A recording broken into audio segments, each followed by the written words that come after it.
Hey everybody, welcome back to Inhumanity Tales. Today we're doing an author interview with Mary Felkins. She's a local author to the Hickory, North Carolina area. But we're going to be doing this interview in Tybrisa Books here in Lenoir. So definitely check it out. Check out the bookstore if you want. And Miss Mary Felkins, definitely check out her works. And we'll head inside. Let's go ahead and get this interview started.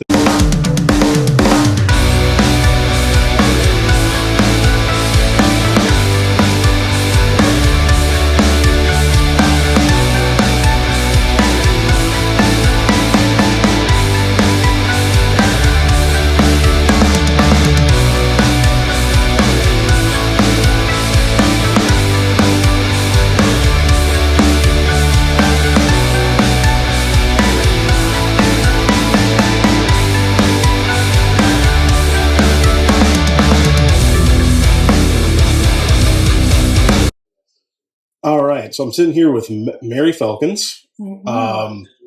You are not necessarily like a well-known author, but you have your following. Yes. You're local to the Hickory, North Carolina area. Mm-hmm. So tell me a little bit about yourself.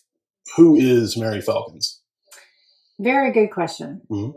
I actually have a background in nutrition. Okay. I have a BS in nutrition and a master's in nutrition. Mm-hmm. And in 2012, we were having a conversation, my husband and I, about a financial situation. Mm-hmm. And my answer, my solution was my husband's worst nightmare. But I said, well, I'll just write a book. Okay. Yeah. Which is not how you pay the bills typically. Yeah. But so it's been a journey since then. So I went to a writing conference in 2013, and I had a story, like characters in my head. Mm-hmm. I just didn't know what that was all about. Right. But then when I look back at my life, I have always written, like just kind of like an art form. Yeah. You can staple papers together, and you can take an ink pen, and you can have these characters like just appear. Yeah. So I just feel like that foundation has been growing. And then as a professional, when I worked as a registered dietitian, I wrote, 12-week weight management program. Yeah. And I grew up in Houston. So local pregnancy care center said, hey, we'd like you to come and teach nutrition. Do you have any material? I said, no, but I can write it. So healthy expectations So it's just all been kind of a setup. Mm-hmm. And I just really love fiction. Yeah. And so at this conference, I met with an agent, and I was sharing the story. And she said, you really do like happily ever afters. Because the way I had written the first book, it came out in 2019, didn't turn out well for the hero. And it was still a satisfying ending in my mind. Right. But when she nailed that, I thought that's really the lane I need to stay in. Mm-hmm. And I like contemporary. I like playing around with characters that have cell phones and that can text. And then, you write what you know. Mm-hmm. So the first book, Call to Love, it takes place in Hickory because I would just kind of see these characters play out. Mm-hmm. And they just became bigger and bigger and bigger. Right. So then I had another author that agreed to read the first scene that I had written. And she said, you really are a good writer. You just need to learn the mechanics of how to write a story. And I thought, well, what is that all about? So it's just been a journey of learning, and you never really arrive. So that one story is out there, and then I wanted to continue. And so now that's blossomed into a series. And I had a contract with Elk Lake Publishing for a 3-part series, and wrote a prequel to kind of be like a lead magnet to introduce people to the whole series. Okay. But so just through conferences, I've met other authors and have an online coaching community where we kind of support each other and learn, and from prayer requests to, what's a good social media following to marketing, all the things. Okay. And so, yeah, it's just kind of how it works.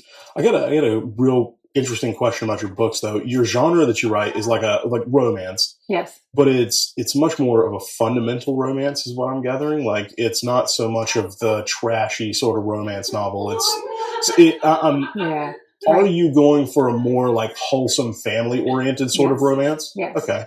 So it's technically inspirational Okay. or Christian romance. Yeah, I yeah. just am careful not to mark it that way. Unfortunately, that can be a trigger point for some people, but it's not shy.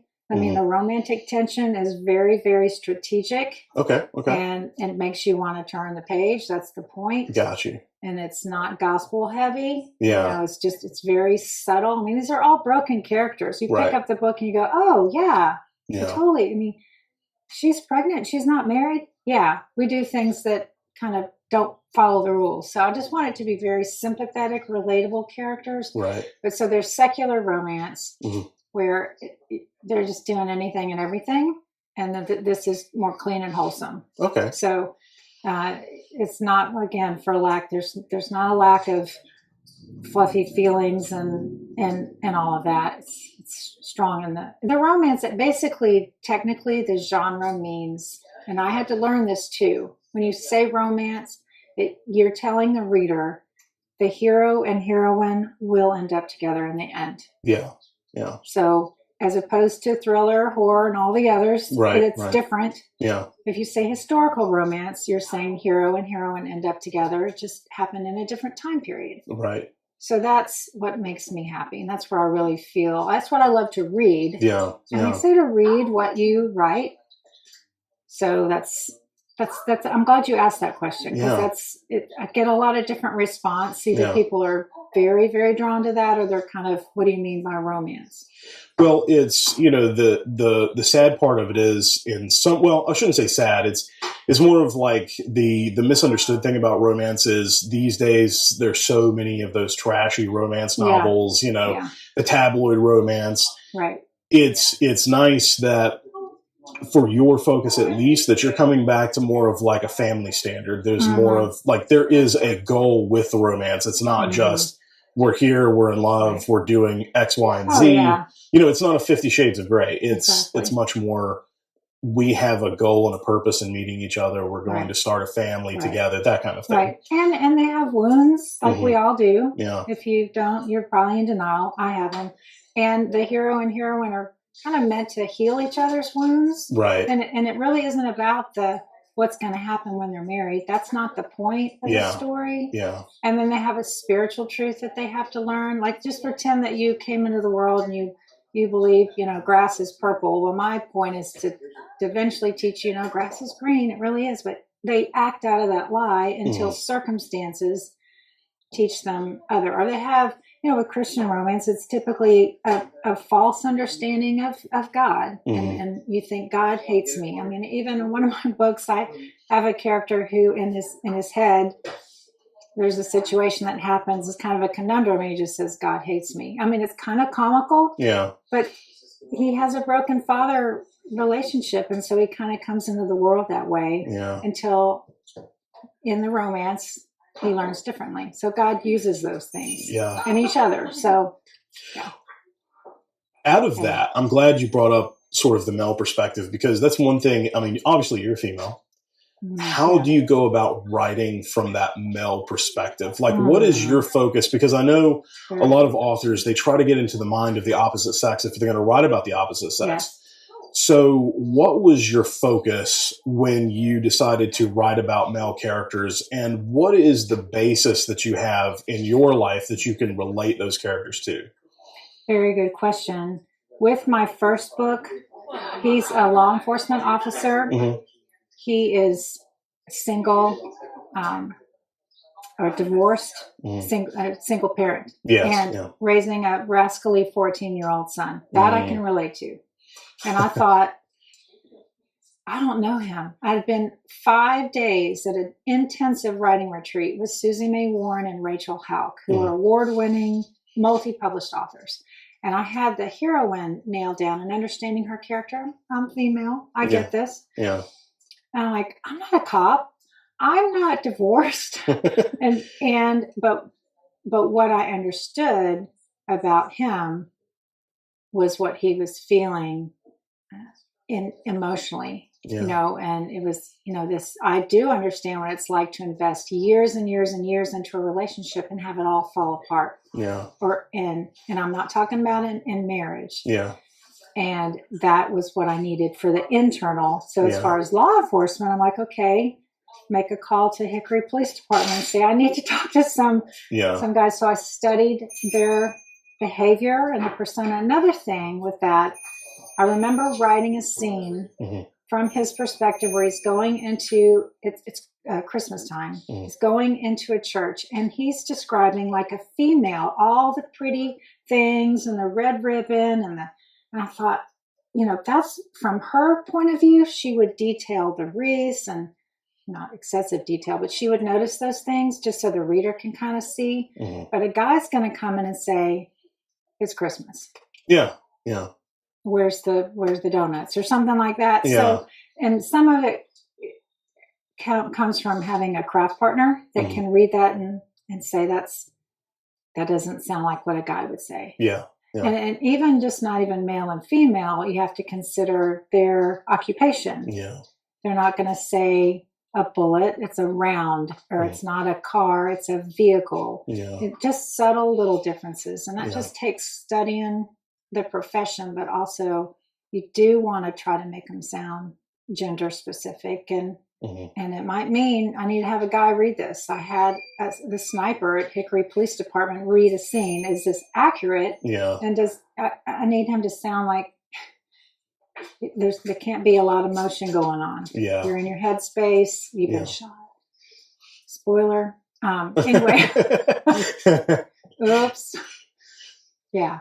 Okay. So with your characters, the dichotomy between the male and female characters, how do you go about taking it from a everyday sort of life sort of thing into bringing about your religious perspective into that?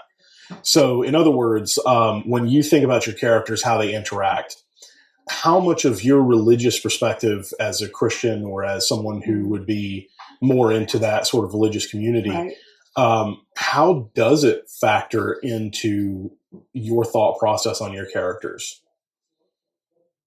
It kind of depends on what their understanding of God is. Most of mine have already come into the world where they have a belief in a supreme being. Right. And yet they have a distorted understanding of the love that he really is, just because we are shaped by our experiences. I'm very careful. They might have an internal thought like, God help me.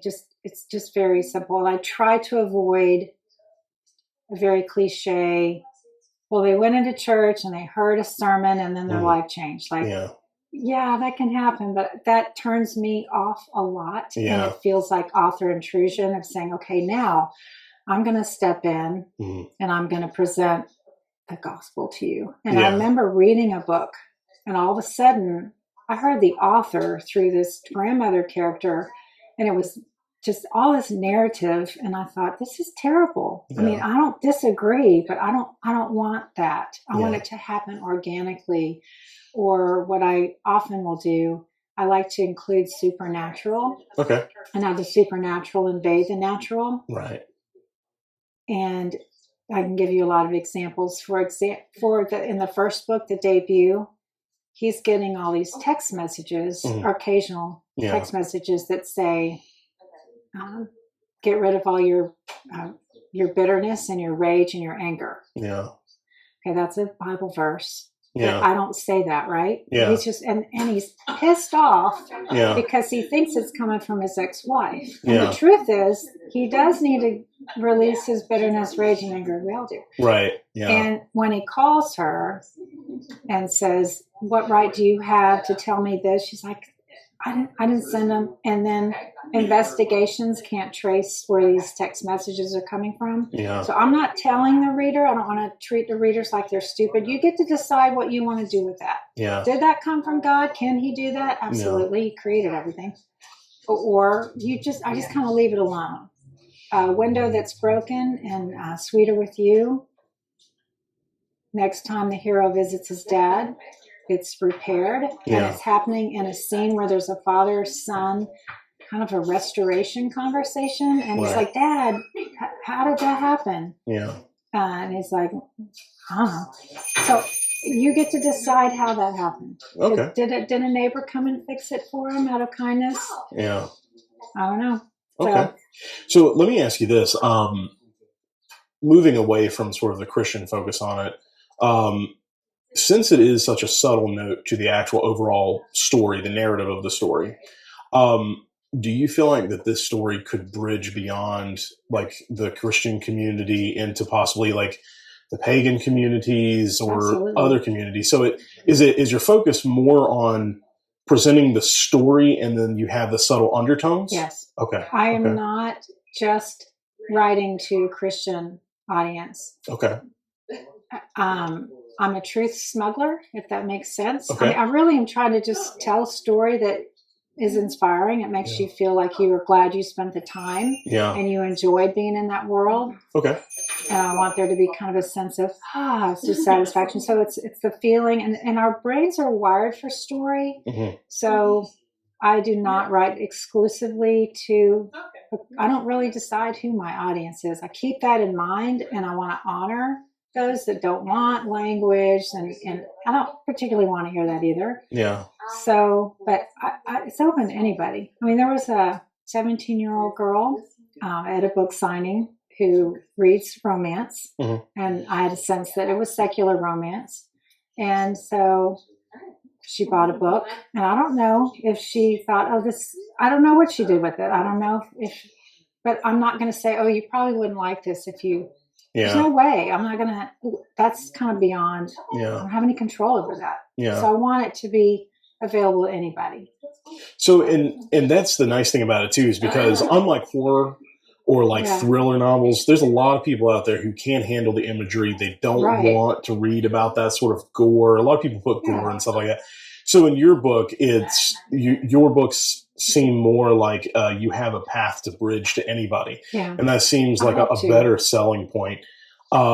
Because of that, like, who do you feel is your target audience? Like, who do you think that out of anybody you would really like to get your book into the hands of? I'll tell you what I thought it was the 20s and 30s, because the characters right now are in their 30s, give or take. But a lot of my readers are in their 60s and 70s, women. Yeah. And I do have a couple men that have read them as well. Yeah. Follow my blog, and hey, so I keep that in mind. My sister Margaret is 71 years old. She's one of my greatest fans, and it's not because we're sisters. I mean, she reads prolifically. Yeah. And I thought, she's 71. Yeah. So, but that's really, I have to keep that in mind. And there are a lot of authors who are actually aging up their characters from the typical 30s. I'm like, no, I have a son that's almost 30. That's kind of weird. But maybe even in the 50s, keeping their characters, finding love later in life. Right. So I'm kind of noodling some ideas about that. Okay. Possibly. So if you were to have someone who was interested in your book, but they're kind of on the fence about it, what would you say to those people to make them more interested in possibly checking it out? Or, if you have an audience that you feel like you haven't necessarily gotten to know very well, like what would you say to those people to bring your story to them? If they go to my website, maryfelkins.com, as a subscriber, as a thank you for subscribing, they can download the prequel and this particular series and decide just for free. Yeah. And decide if they like that. So that's one thing, just to try it. Yeah. Because you always want to know, hey, if I have the receipt, can I bring it back kind of deal? Yeah. So that would be one thing. And then I have a blog so they can get a feel for my writing. Okay. So you kind of no obligation. You can unsubscribe anytime. Okay. So just a comfortable introduction. Okay. Or I might even just say, what do you like to read? Because if they're going to say horror, I might say, well, I don't think I can satisfy you. Yeah. But I can recommend you talk to this guy. Parker. Yeah. Right? Yeah. Right. So I just kind of, I want to know what their interests are. Gotcha. And I mean, people come in, that's usually what I ask. Right. And if they say, I strictly like historical, I've got historical threads, but this is not a true historical romance. Okay. So I'm just getting to know him, ask him. So I guess for like kind of wrapping this whole thing up, I guess a little bit more of in a neat bow. My next focus, I guess, would be on other authors. So you and I both know as authors, we run into people all the time who are just starting out or like, I want to have the courage to do what you're doing. What is your message to those people? What do you say to those people who never thought they would be a writer? And how do you think that you could sort of guide those people to where they need to go inside the writing world? Right. Anyway, if you really feel like you have a story inside of you, first of all, if you haven't changed in the process, you've missed the whole point. So maybe the writing is for you first. Yeah. Which a lot of my writing, I could go on forever about a sentence or two that they said, but that really was because I had a traumatic experience with another ballet mom. And so there's things that it's therapeutic for the author. So just go to a conference and at least meet people. Yeah. And not even to try to pitch a story. I mean, it can be a big, scary world, but kind of depends on what your dream is. Do you want to go with a big publisher? There's no hindrances now. You can self-publish. So, and you have to have a thick skin. If you are not willing to let someone say, hey, this sucks, or I suggest you change it, then you're in the wrong industry. Yeah. So, I mean, basically you sign up for rejection. And if that's not something you're willing to do, look elsewhere. But I just feel like there's a whole lot of stories out there that have not been published because it's just this fear. And it's, even if you're with a big publisher, if that's the dream, not everybody's going to like your work. And they're happy to tell Amazon all about it. And you're thinking, so you just have to really decide, is that what you feel called to do? I mean, for me, it's a mandate. I have to do this. Yeah. Yeah. And it's, you make money, maybe you don't, but at least you enjoy it. Yeah.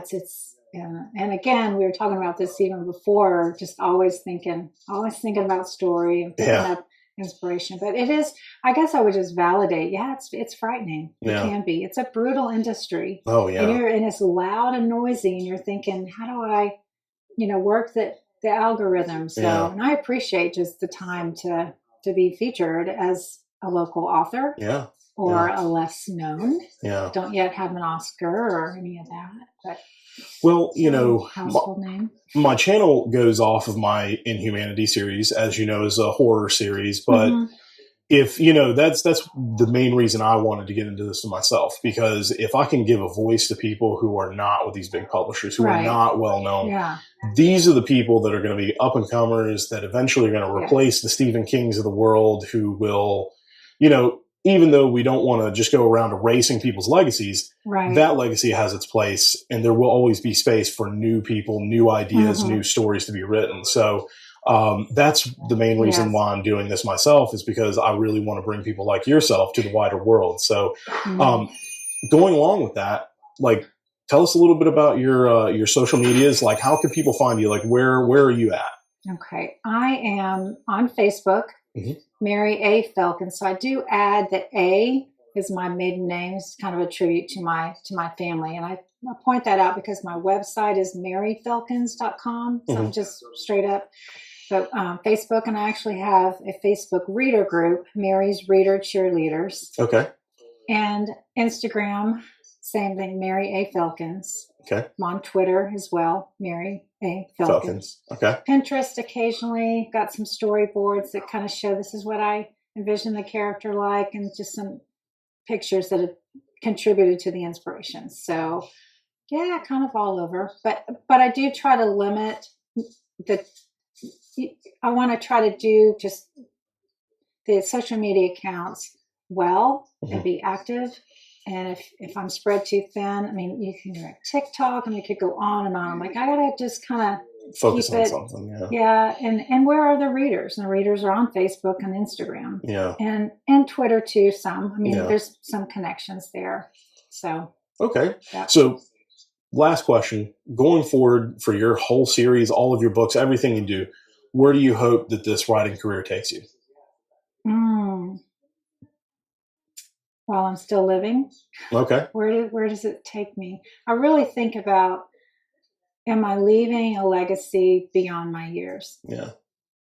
Way beyond when I'm not here anymore, enjoying eternity. Is it going to be something that people will years later pick up and have an influence, whatever that story was meant for them? So, and it's for my kids, maybe for somebody that read it in Napoleonville, Louisiana at the library, where if they have some of these, and so yeah, it's kind of more of an outside of space, time, and matter hope for me too. And that's what a lot of authors, I think, it's all about the legacy. You want to leave something behind. You don't want to be forgotten when you're gone, kind of thing. Or even to your point about someone who's afraid to try. Yeah, this is physical evidence that it works. I went from I'll write a book to now you have it in your hand. Yeah, a lot of blood, sweat, and tears went into that, but it's a possibility. Yeah, Yeah.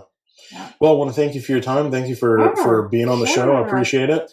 I would like to do this again at some point in the future if we could. Sure. Hopefully you'll have several more books out. When I'm famous? When you're famous, yeah, definitely. You can come on the show anytime when you're famous. So, but anyways, it's good talking to you, and you have a great day. You too. I appreciate it.